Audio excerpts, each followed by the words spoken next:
So when I was just starting college, I had a job at kind of a supersized version of the arcade that's at Katy Mills Mall. You know, if you go to Katy Mills, there's that arcade Tilt by the theater. I worked at a Tilt in the basement of the food court at Northwest Plaza in St. John, Missouri, and St. Louis, but, you know, kind of St. Anne, St. John, it's all those little boroughs that kind of came together, all those saints. But I worked at the Tilt there, and there were different zones in the arcade that were divided up by the different kinds of games that were there. You know, there's a whole section of pinball machines, and then there were different clusters of the your standard kind of stand-up video games, and then there were sections of the sit-down games, and then there was a whole section of the air games, like the air cannon games, and then there were the carnival games, like the skee ball things, and something called the frog bog, where you had to bop a little silicone frog into a lily pad, you know, and I confess that I got really, really good at that game because, you know, when you work there for a long time, you know, so I would just sit there and put a frog on the lily pad and bonk and send it over my shoulder into the lily pad. And I probably got a lot of people to play the game that way. But I didn't mind working at the Frog Bog. Probably my least favorite job, I think, there was the popcorn truck, because it was literally this tiny trailer that you couldn't hardly stand up in. You sat on a milk crate and sold popcorn out of the popcorn truck. That was not a lot of fun, but it was sort of a busy job because you're always cooking popcorn and things like that. Making the snacks and things and getting those things ready. But the whole arcade itself was basically, it was zoned out to those different kinds of games. But most of the land mass there, the floor space, was divided in half between sort of the arcade itself and then the giant animatronic 18-hole miniature golf course. And there were things that talk to you on almost every hole, you know. Probably the freakiest one was on like hole 13, there was a life-size Mark Twain who was sitting in a gazebo in a rocking chair. And when you crossed the sensor, he would rock and get up and take a step and talk about Aunt Polly used to tell us that, you know, and tell you a little, you know, Hannibal, Missouri, Mark Twain, okay, Tom Sawyer, Huck Finn stuff. So make sure we're all on the same page. And then he would go back and sit down. There's nothing like working after hours when somebody hadn't turned that thing off. I shampooed the carpets in that place for a while. Nothing like 3 o'clock in the morning, you see some figure stand up and walk, you know, half a step in the middle of the golf course. You're like, oh, it's Mark Twain, I think. You know. But working at the putt-putt course was another one of those jobs that I didn't really care for very much because there wasn't a whole lot to do. Yeah, sometimes you had to help a customer with a problem, or you had to empty the golf balls out of the 18th hole, you know, and bring them all back in. But mostly your job was to run the cash register and to hand out different size putters, depending on how tall the person was, and then let them pick out what color golf ball they wanted to use, and to remind groups of kids that if they all got the red one, it was going to be hard to figure out whose ball was whose on the course. Lots of moms thanked me for that one. But mostly, it was just sort of sitting and waiting for customers. So on days when there were a lot of customers, that was fine. But as you might guess, at an arcade, the putt-putt course wasn't always filled up. So on slow days, it was kind of monotonous. And you kind of had to figure out what to do with your time. So my thing, what I chose to do with my time was juggling. And I would grab 3 golf balls of different sizes, or different colors rather, and golf balls around the same size. And I would juggle at the golf counter. And I was a little better than I am now. Okay, my hands are a little cold today, so you have to forgive me. But and if they bounce, they just bounce. You know, sometimes the golf balls bounce too. But I would sit back in the back and I would juggle for people. You know, and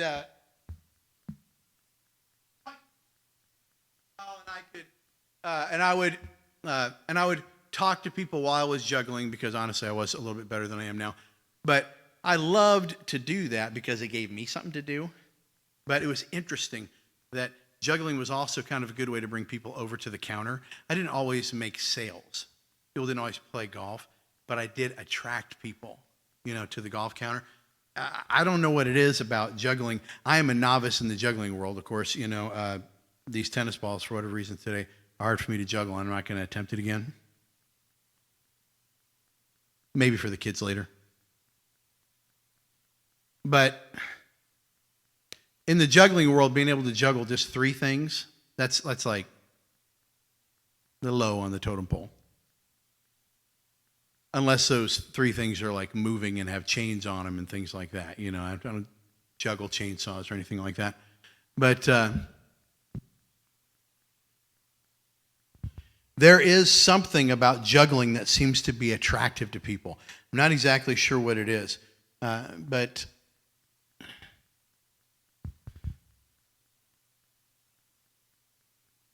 I think it still must be somehow this very attractive, elusive thing, because even though I don't see a lot of people walking around with hacky sacks or bean bags or juggling balls or tennis balls juggling, I do see people all the time walking around juggling things, juggling their time, juggling their schedules, juggling every available opportunity.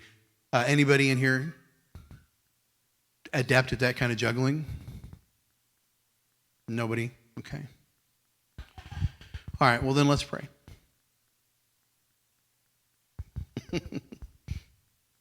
Yeah, are you juggling multiple things right now? Yeah, I figured. Now let me ask you another question. Do you ever feel proud of the juggling? Sort of like it's a badge of honor? A way of letting people know, hey, I am productive. I am a contributor. Look at all the things I'm doing. I think that's one of the reasons why when today in society, when people say, how you doing? You used to be, oh, I'm good, how are you? You know what the most popular answer is now, right? Oh, I'm busy. And it's not just that, that's probably 35, 40 years ago, if you'd said, I'm busy, people have been like, well, I'll talk to you when you get a chance. So they really would have thought, I can't talk right now, I'm doing something. But now we say that sort of to announce to people, I'm contributing. How are you? I'm a contributor. Unlike some people I know, I'm just kidding. That'd be another sermon right there if we went down that road, okay?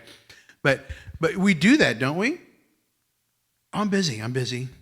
And then you know what's interesting? If somebody says that to you, you know what you want to say too? Oh, me too.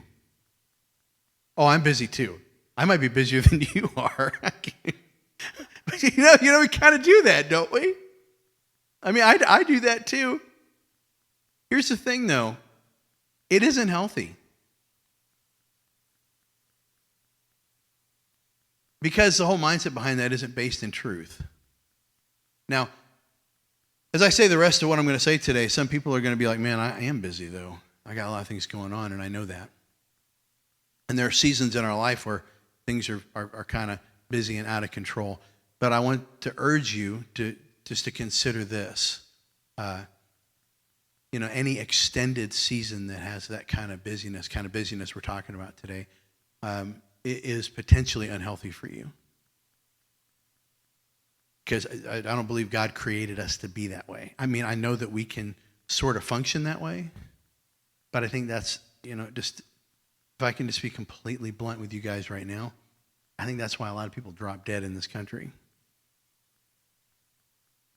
And we have to be careful. Think of it this way. If you look up the word busy in a dictionary, you'll find a definition sort of like this. Actively and intentively engaged in work or a pastime. I've talked about this before, so some of you guys are familiar with this definition. It really is from a dictionary. So, with that in mind, probably a good comparison for that definition of busy would be busy equals active or industrious. And in that definition, the opposite of busy is to be idle or lazy. So being busy isn't a bad thing like that. It's a very good thing, at least when we're actually talking about the correct definition, but that's the thing. Our society over time seems to be redefining busy. And now I think if we had to talk about what it really means, even though people probably wouldn't say it this way, I think by our actions, what we're saying is busy is utilizing all available time for activity. Utilizing all available time for activity. And as I say that, I know that for some of you guys, you're like, yeah.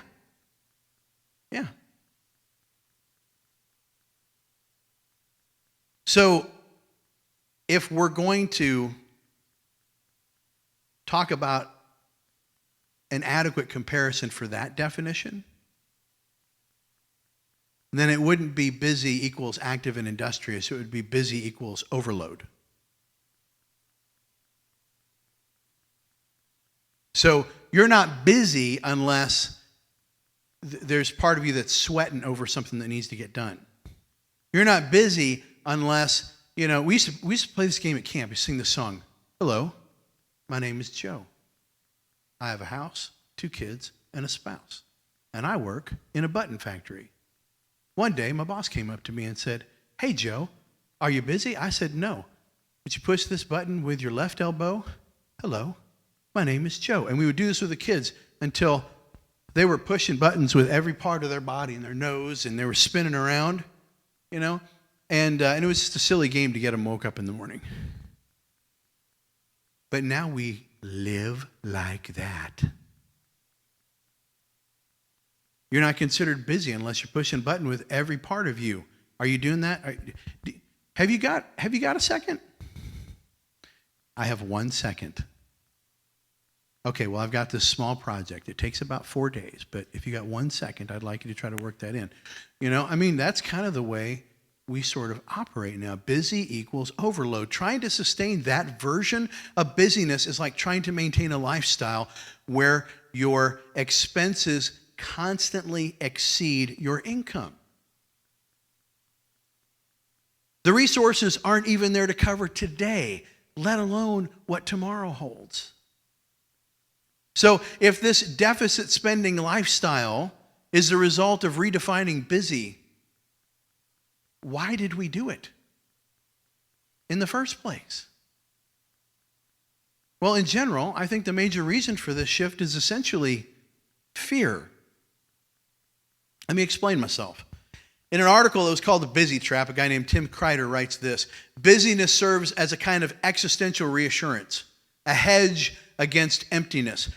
Obviously, your life cannot possibly be silly or trivial or meaningless if you are so busy, completely booked, in demand every hour of the day. Did you catch that? He said busyness serves as a hedge against emptiness.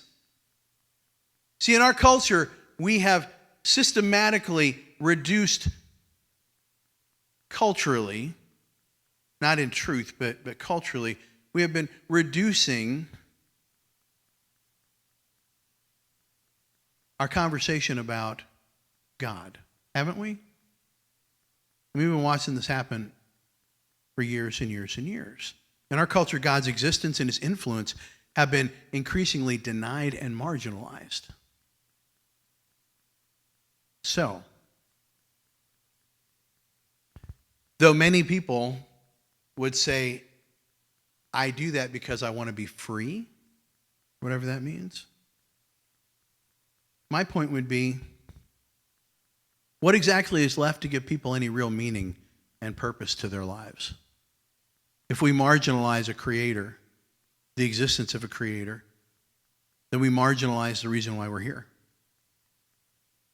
The reality is, if in our minds we sweep away the existence of God, we also sweep away the reason why we're here for any productive purpose other than we were accidents.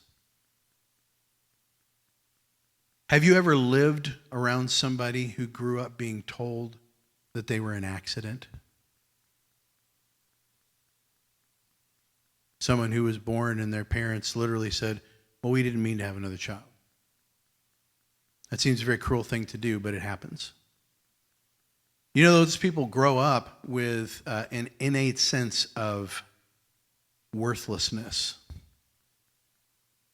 They have to be reminded constantly that they're valuable. Because essentially, they were told, well, you were a mistake.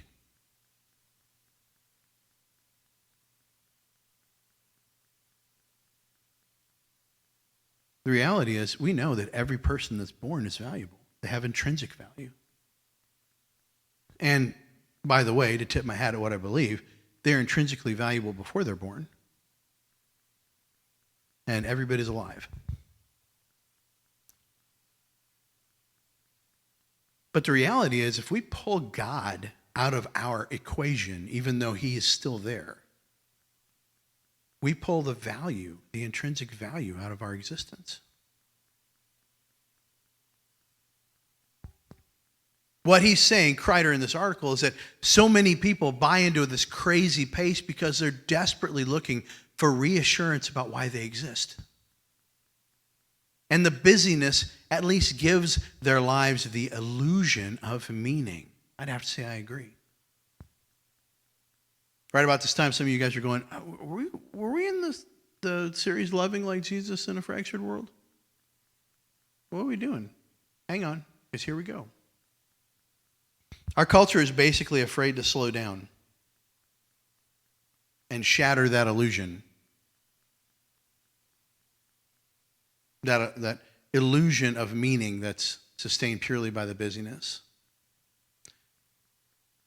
So our culture continues at an unsustainable pace. And I know this is unsustainable because I'm old enough now to have watched people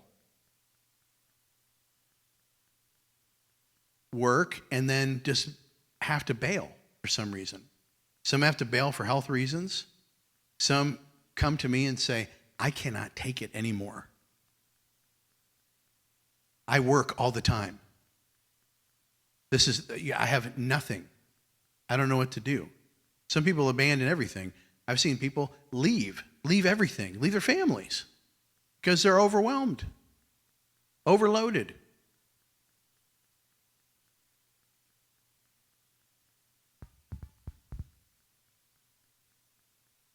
But still, culture continues at this unsustainable pace. And all the while, that same overloaded busyness, it continues to contribute to the splintering, the fracturing that we've been talking about in the last couple of weeks. This is one of the sources of the fracture that we're dealing with. It's not just division among people. Yeah, people are divided, but you know one of the reasons why they're so divided? There's no opportunity to come together effectively and talk things out. Social media is popular because you can sit behind your device at your own convenience and ingest some form of community. The problem with that is you can't see people's faces. I'm so old school. I text people, but I usually call them. I would prefer to talk to somebody face to face or at least voice to voice. And I know that kind of makes me old. But I know this. I have seen and mediated way more misunderstandings that were based on a text message than that were based on a conversation. Because you can't tell somebody's inflection in a text message. And if you accidentally use all caps, people think you're yelling at them.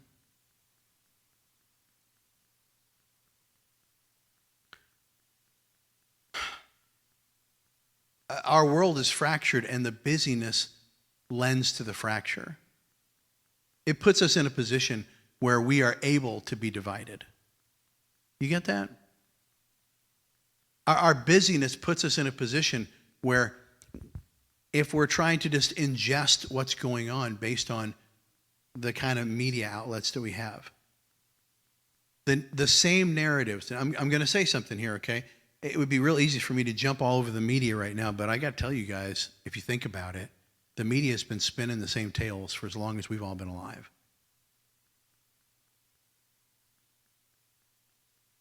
Didn't you read about yellow journalism in history class when you were growing up? You see some ugly things in political campaigns today. You saw ugly things in political campaigns in the 1930s and in the 20s and in the 10s.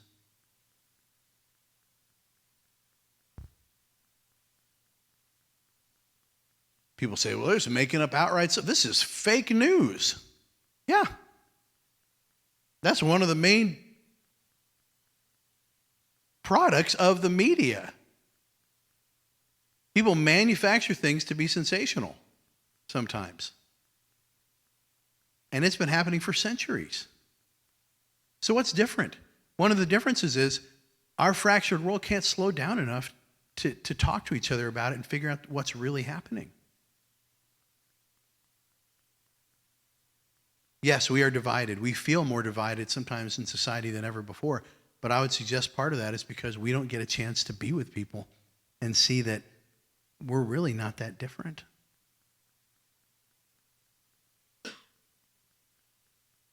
Do you remember when Ferguson, Missouri was in the news a couple of years ago? I got to hear all about that area of town that was a certain color, and that certain color was abused by another color. And it was such a sad thing, and I sat there perplexed listening to this story because that's where I'd gone to college. Like the Bible college where Tamara went was right in the middle of the Ferguson-Florissant area. And the town that I was in had people of pretty much every color in it. And I was friends with people of many different ethnicities then, and it was perplexing to me. And I realized there's a bit of a narrative here. The trouble is, most people don't have an opportunity to go talk to somebody about what's going on. You know, there are differences in our society, but I would suggest that if we had time, we might be able to work them out. All right. Here's what I'm saying. Our fractured world needs to hear the truth. They need to hear the truth about being so busy that they're overloaded, that it's unsustainable. And they need to hear a lot of other truths that we've talked about the last couple of weeks. They need to see people being salt and light. They need to experience true humility in people. Our culture, our fractured world needs to hear the truth from people who will share it. All the while, people that will love like Jesus does. But gang, showing the love of Jesus requires us to be available so that we can be used by him. If we're caught up in the same trap, our overloaded busyness will hinder that availability. It might even crowd it out altogether. So those are the two reasons why we're talking about this today. Our world needs to hear it. But we need to hear it too.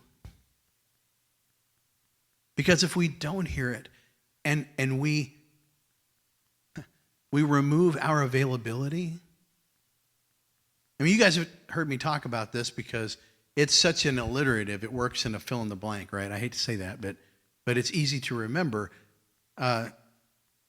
When it comes to God using you, your availability is often way more important than your ability. He will use you. You might think, well, I'm not the best. He's not looking for the best. He's looking for the person that's available. Because the power behind what he does is him. We don't have to be Mr. Fancy Pants because we have the God of the universe with us. But if we eliminate our availability, how can we demonstrate humility to people? If we're not available, how can we be salt? How can we be the light of the world? See, if we fall into the same trap of busyness, everything that we've been talking about for the last couple of weeks is just a moot. It's just an exercise in, I guess, intellectual affirmation. You guys can sit there with me and we can agree that it's important.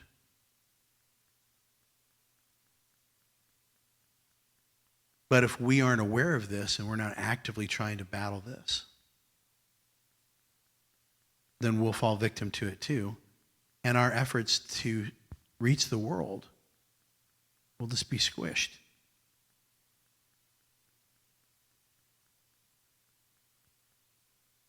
And we'll end up saying, I know that's important, but I'm just so busy. So if you want to love like Jesus in this fractured world, but you're weary from the overload and you aren't sure how to stop juggling because you feel like you got running chainsaws, you have the opportunity to find freedom today. Because that's what we're going to talk about. There's a way out, and Jesus himself shares that.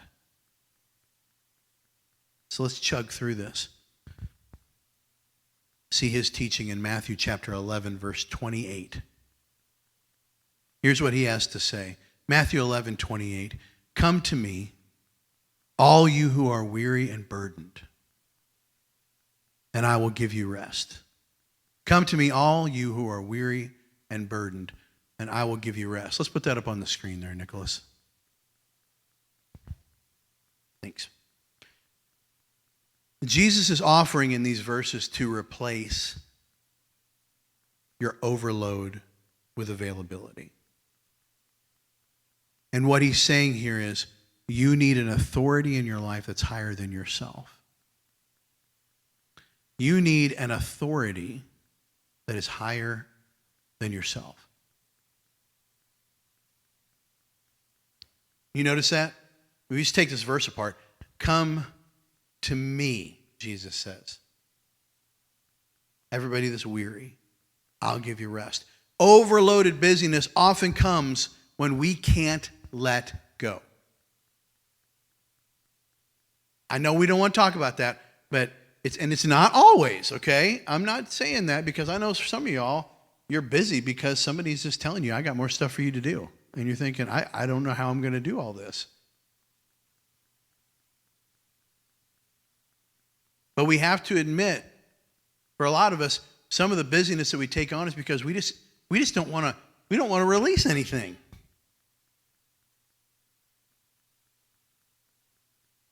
We have trouble trusting somebody else to do the job, even share the load. We get overloaded when we always seem to find a reason that we need to do this one more thing ourselves.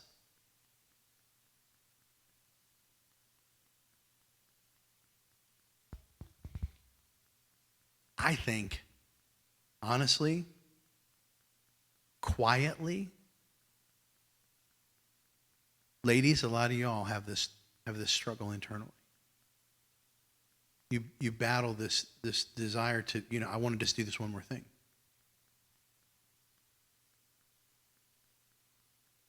One more thing.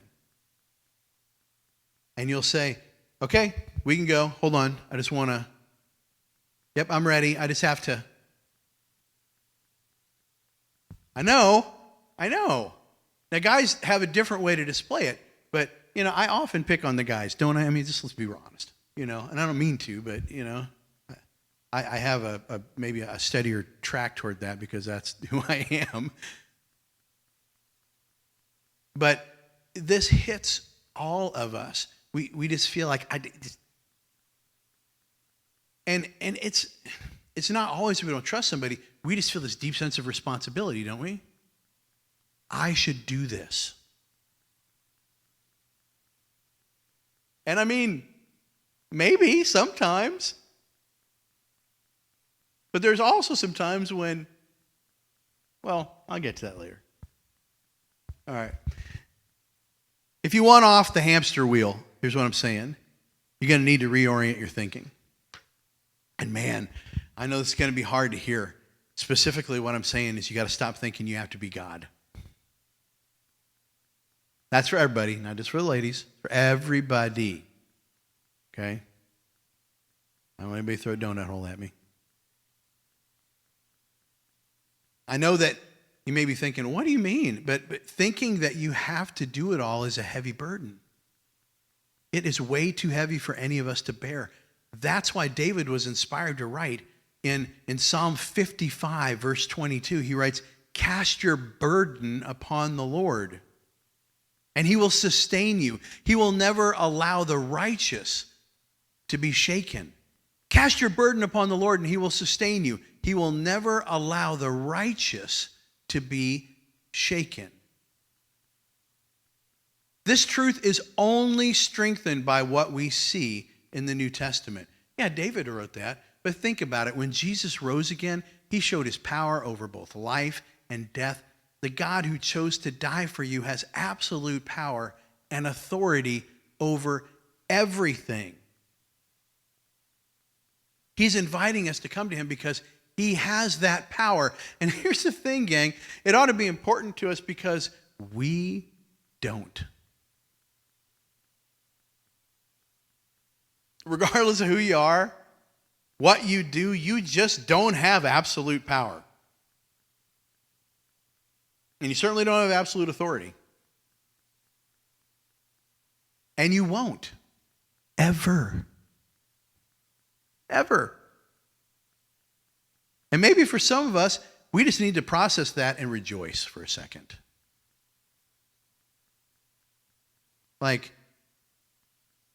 Because what that means is that you're not responsible for doing everything.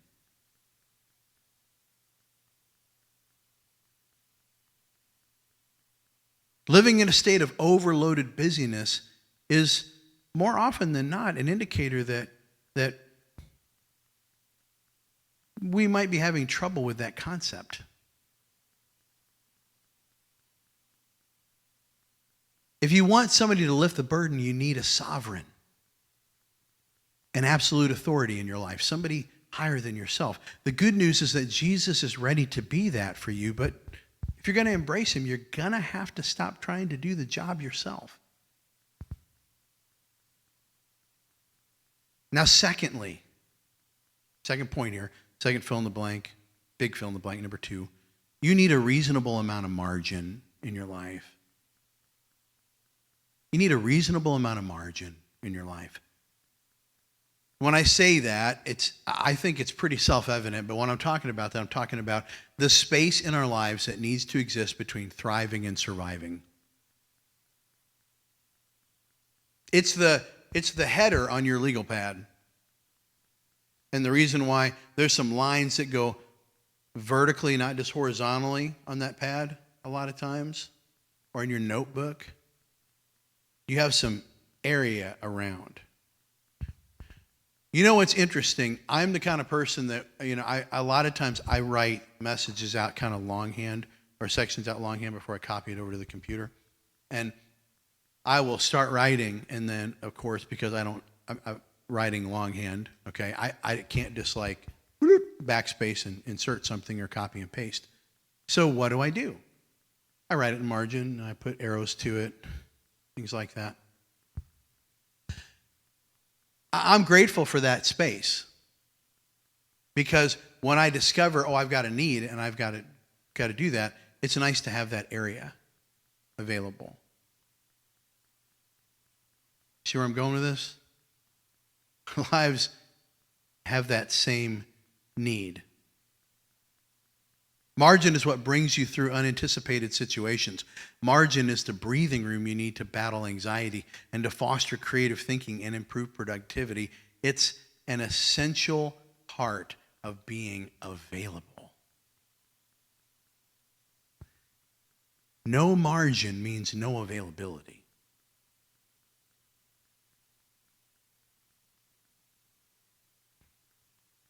I want to be clear.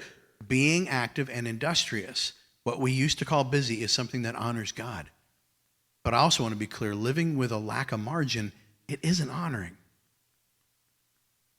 As a matter of fact, it's actually insulting to God, because it implies that we don't trust his wisdom. It also kind of implies that we don't value the opportunities that he wants to give us to impact this world on our behalf. Look again with me, okay? I want to put up on the screen again, Matthew 11:28. Come to me, all you who are weary and burdened, and I will give you rest. Come to me, all you who are weary and burdened, I will give you rest. The invitation that Jesus gives here, it's not vague or empty, is it?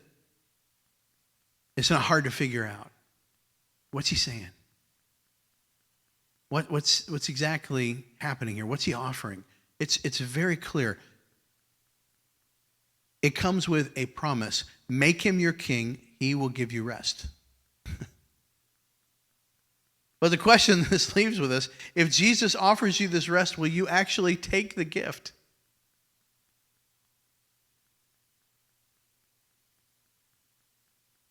I mean, that's the only place we can go with this, because I know what you're thinking, because I think it too. You make Jesus your king, he gives you rest. And there's a bunch of us going, well, I'm not very restful. What happened? And I would say, we happened. You know what I mean? We have a tendency to blame God for a lot of stuff that we kind of do ourselves, don't we? If we're really being honest. If God says, hey, if you're weary and burdened, come to me. I'll give you rest. He's talking about peace in here. The ability to understand that you don't need to be the king of your life, because he is big enough to fill that position, right? We just said that. I can be that person, that higher authority, the sovereign that you need, so that you can trust yourself. You can rest in the security that comes from knowing that I'm here. Does anybody remember driving home in the back seat of their parents' car after a long trip or a holiday? We're coming up on Thanksgiving right now. Does anybody have to visit anybody and they remember what it was like to get back in the back seat and head home? It might be later at night. When you were little, for a lot of us, today it would be like, got buckled into your seat. You know, back then it was like, you know, you could crawl into the back of the station wagon and roll around the back or something. But literally, you probably at some point went to sleep in the back seat of the car on a trip, or in the very back of the car, or in the back window of the car. You know, like, I mean, you know, we did that stuff, right? Laid on the floor. I mean, but the reality was this: you could rest, right, because you felt completely secure. You weren't worried about, what if we don't make it home? You know, what if mom or dad doesn't know the way? What if we run out of gas? We didn't think about those things. Why? Because there was an authority in our life that we trusted. And when it came time to go to sleep, we could, because we trusted that authority and we rested. Here's Jesus saying, I do that. I'm your huckleberry here. You want that? I got you. Got you. So the question is, if you're offered that gift, will you take it? It's still available, by the way. It's not too late. If you think, well, I already came to him. It's not like it's way back in the past and you just missed it. I mean, maybe we did miss it. Maybe we refused it. But it's not like you missed it as in, sorry, you're out of luck. Jesus continues to stand here and say, child, you tired? Come to me. Are you weary? I will give you rest. If you want your life to have a healthy amount of margin, and therefore increase your availability to be used by him. Let me offer a few suggestions as we start to wind down today. Some of you know where this is going because you've been with me long enough to know I'm going to say this one. Make and keep Sabbath a priority. You also know me well enough to know that I am the king of breaking this rule, and I don't like it. I go back and forth. There are many times that I've spoken to you about this, and I've had a much better handle on it. Sometimes I've had not a great handle on it. I'm grateful that God is my sovereign, and I can rest in the fact that I can surrender this to him anytime I sneak over and take it back. You ever do that? You give God something, and then at some point you come and take it back? You feel like, man, I learned that lesson once. I guess I got to learn it again. And then you start being grateful for grace because you realize I've had to learn that lesson 37 times or 137. As I was writing this, I looked back over some of my messages that I preached purely on Sabbath. And I realized that there was something that I talked about doing in one of those messages. I talked about every day I go outside and I play keep away, or let my American dingo play keep away, because he needs that and I need it too. And I realized I don't do that every day with him.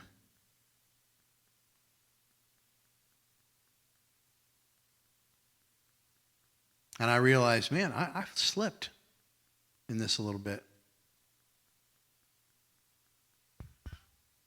Maybe that's the reason why I've been sick for 4 weeks. See, God never repealed the command that we take a Sabbath. And like I said, I've said it before, but I'm going to stress it again this morning. Sabbath is not what we're doing right now.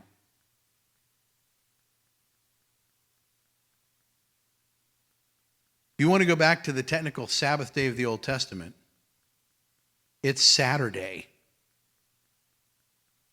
For the Jews, right? This is the first day of the week that we're in. This is the reason why the Christians could use the temple courts. Right? Jesus rose on the first day of the week. Good day to remember him and commemorate. Come together. Have a meal so that you could take the Lord's Supper together too. But they met together in the temple courts. Why? Because the temple was not being used by the Jewish people. So we got to be careful that we don't just automatically go all pseudo-biblical on ourselves and become pharisaical about the idea that, nope, Sunday morning's the Sabbath. You know, well, maybe in America in 1952. But I'm sorry, not in the Bible. And the beauty of the new covenant is so many things that were outlined for us in the Old Covenant and in the Old Testament, which Sabbath it predated the Old Covenant, by the way. Because if you remember, who was the first one that took a day of rest? God himself. You think he was tired? No, I have a feeling that it was an example. You know, I don't believe there's some big, giant, heavenly, eternal burqa lounger up there. And he's like, whew, well, that was a big, you know. He did this as an example to us, and it predated the Old Covenant. But the beauty of this, Sabbath doesn't have to happen on any particular day. It doesn't even have to happen all in one day. We have a lot of freedom with the new covenant. The idea here is you develop time for God-honoring rest, and that includes time for play.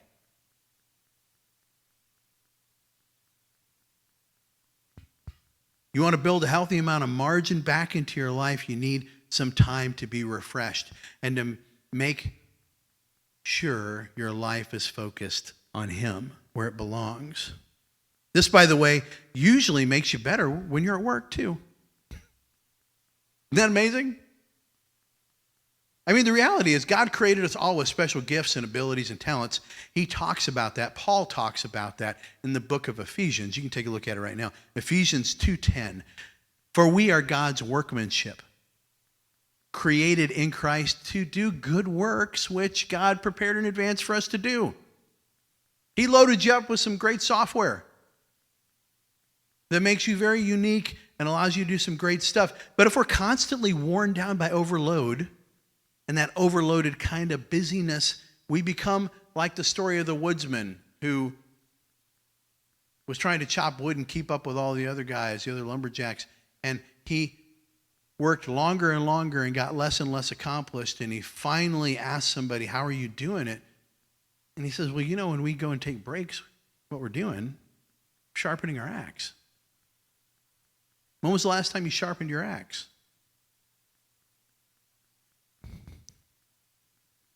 Well, when was the last time you sharpened your axe? And what does that mean for you? Does you have to take a walk? Do you have to take a nap?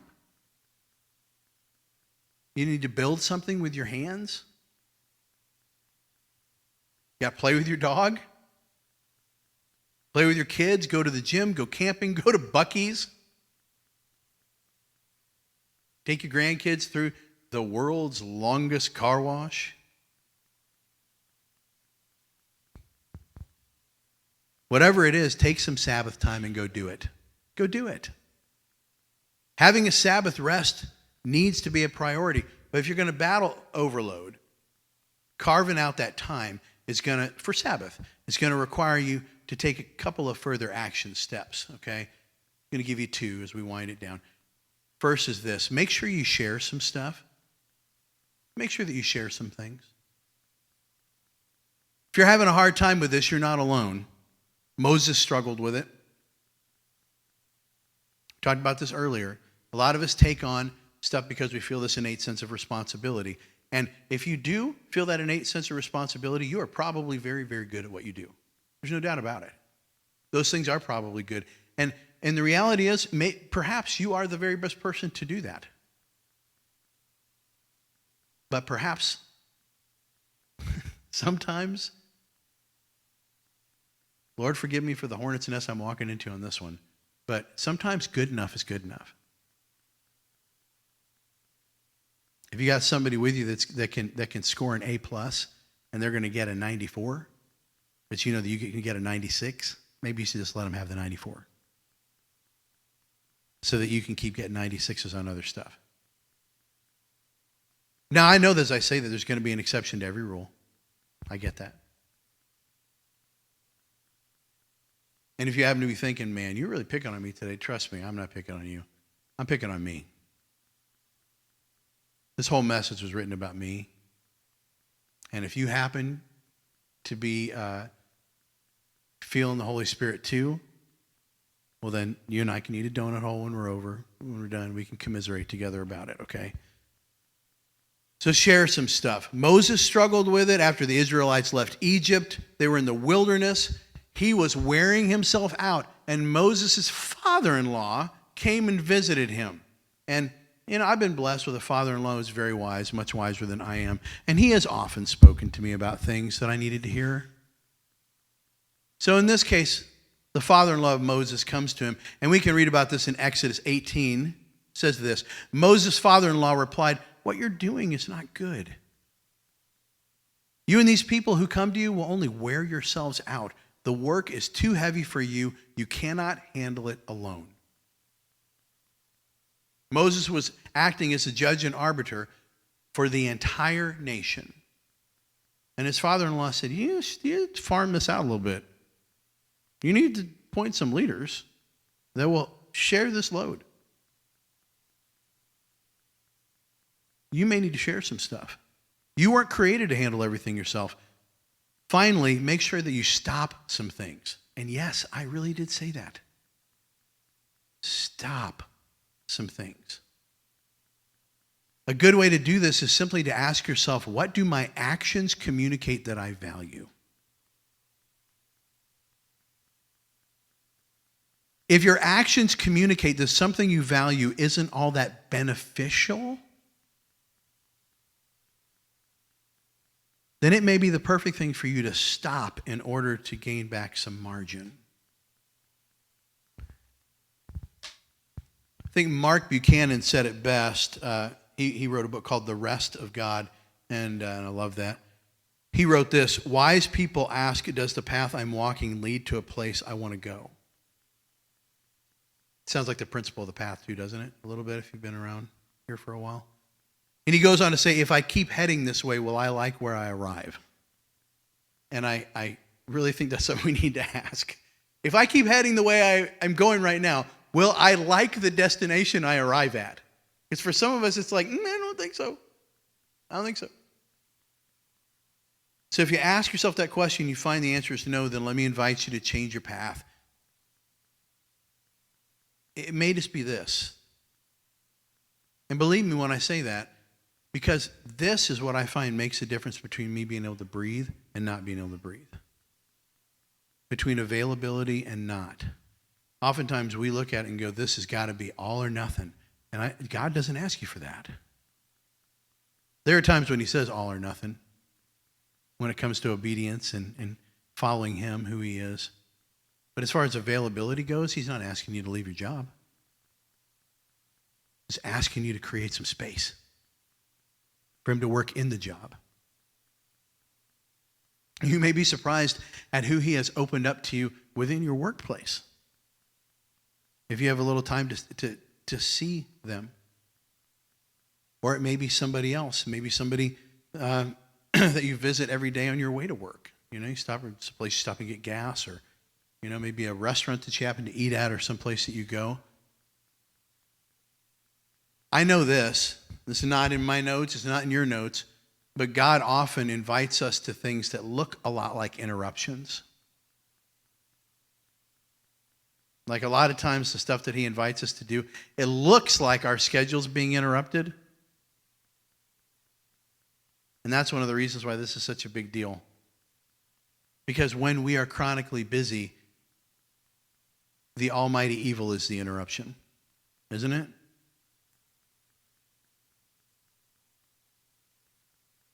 But God thrives in the interruptions.